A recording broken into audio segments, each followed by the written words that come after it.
The mission Chattanooga is an intentionally rooted, creative, diverse, and empowered community of faith, seeking to reveal God and His kingdom by stewarding His goodness, truth, and beauty in our neighborhood, our city, and the world.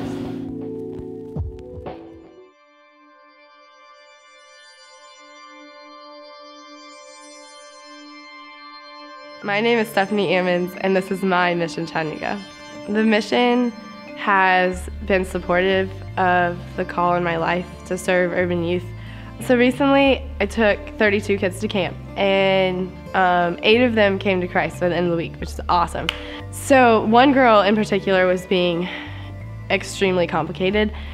We get to the ropes course, and at the end of the ropes course, there's this ledge, and you have to jump, and you have to grab a trapeze bar. She's standing at the edge, and she wants to jump so badly, and I could see it, and she called me over to watch her, so she wanted me to see this. And so she's like trying to jump, and everything in her is pulling her back. Sex and drugs and gangs and her family, just everything's pulling her back. And by the end of it, she doesn't even jump. She just ends up scooting down. The first thing she does is blames me for not being able to jump. And so she's like, I hate you. I sat down with her and didn't say a word. I just prayed, and we sat there in silence for about 10 minutes. And this girl, every muscle in her body is always tense. And after 10 minutes of sitting there, every muscle relaxed, and she collapsed in my arms and cried. And she apologized, and she also told me just her story from birth to end, and that's why I do it. I do it because these girls want somebody to sit there and fight them until they can let it out. And for some reason, God's called me to do that.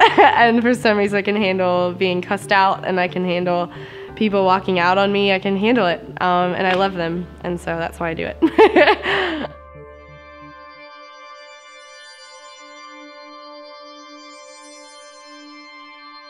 My name is Cody Harris, and this is my Mission Chattanooga.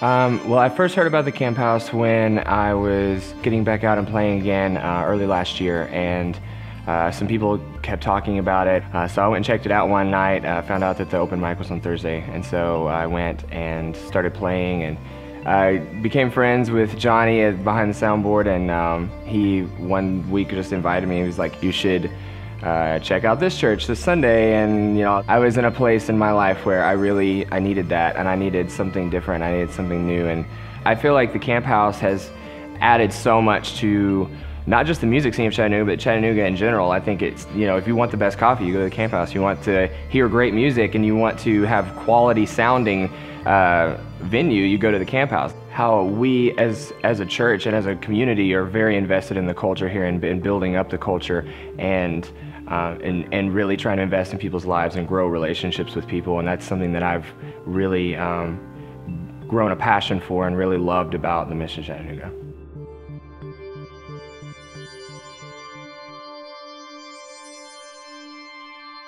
My name is Gina Cravendam, and this is my Mission Chattanooga. What drew me to the Mission Chattanooga was a spirit of welcome and hospitality that I had not seen in a while. There was one Sunday when Chris preached a sermon, and he gave an example about how he had grown up admiring the work of a pastor. And he wanted to be involved in the work of the church and in meeting with people and introducing them more to God. And he's preaching this sermon, and I'm looking around, and everybody else is like, yeah, okay. But I actually felt that desire within myself. And it was interesting to hear that that was not common. Now, that was a desire that I probably hadn't really verbalized out loud.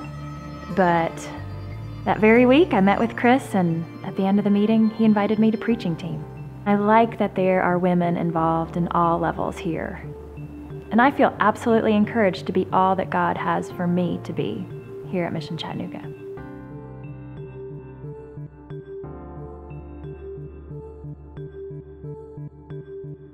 My name is Misty Geistert, and this is my Mission Chattanooga. My husband Noah and I value community very highly, and not just church on Sunday, but as a lifestyle. Over the last year, our family has been through some extremely trying times. First, around last August, I started a job that ended up being extremely difficult on many levels. My daughter had emergency surgery that was extremely traumatic experience for our entire family. After that, we had some pretty devastating things happen with our home, our previous home, where we were literally uprooted overnight and never allowed to go back to our house. And all of our belongings were stuck in our house for about 4 months. And then there was chemical contamination, and there was mold, severe mold contamination. In the midst of all of that, being displaced from our home, my husband was brutally attacked. Leaving work one evening, I was stuck at home. I felt completely helpless being there with our 2 girls in the middle of the night, 20 minutes away, and I made one phone call, and within 15 minutes there were 5 people from our church down to be with my husband and to support him and pray for him and to make sure that he was okay physically, and drove him home, and someone else followed to make sure that that person had a ride home, and stayed with us until 4 or 5 in the morning, talking and processing. And the ways that people have been in our life here over the last year, and especially the last 5 months, are endless. For us, the times that our mission family has just walked with us has been the most powerful healing thing.